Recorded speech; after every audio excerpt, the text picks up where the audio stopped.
old man and the whiskey. Harry did not stop his car at some traffic lights. When they were red and he hit another car, Harry jumped out and went to it. There was an old man in the car. He was very frightened and said to Harry, "What are you doing? You nearly killed me." "Yes, Harry," answered, "I'm very sorry." He took a bottle out of his car and said, "Drink some of this. Then you'll feel better." He gave the man some whiskey, and the man drank it. But then he shouted again, "You nearly killed me." Harry gave him the bottle again, and the old man drank a lot of the whiskey. Then he smiled. "Thank you, I feel much better now. But why aren't you drinking?" "Oh, well," Harry answered, "I don't want any whiskey now.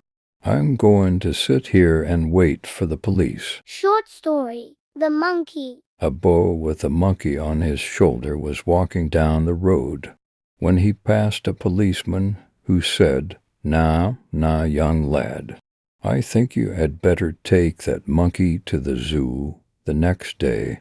The boy was walking down the road with the monkey on his shoulder again. When he passed the same policeman, the policeman said, "Hey there, I thought I told you to take that monkey to the zoo." The boy answered, "I did. Today I'm taking him to the cinema." Short story, The Dentist. Mer Robinson never went to a dentist because he was afraid. But then his teeth began hurting a lot, and he went to a dentist. The dentist did a lot of work in his mouth for a long time. On the last day, Mr. Robinson said to him, "How much is all this work going to cost?" The dentist said 25 pounds. But he did not ask him for the money.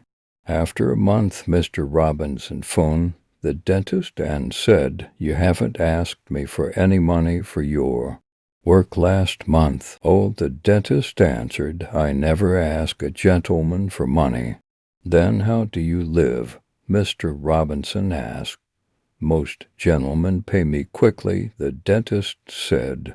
"But some don't. I wait for my money for 2 months, and then I say, 'That man isn't a gentleman,' and then I ask him for my money." Short story, Milk. George was 60 years old, and he was ill. He was always tired, and his face was always very red. He did not like doctors, but last month his wife said to him, "Don't be stupid, George. Go and see Dr. Brown." George said, "No," but last week he was worse. And he went to the doctor. Dr. Brown examined him and then said to him, "You drink too much. Stop drinking whiskey and drink milk." George liked whiskey, and he did not like milk. "I'm not a baby," he always said to his wife. Now he looked at Dr. Brown and said, "But drinking milk is dangerous." The doctor laughed and said, "Dangerous? How can drinking milk be dangerous?" "Well, doctor," George said, "it killed one of my best friends last year." The doctor laughed again and said, "How did it do that?" "The cow fell on him," George said.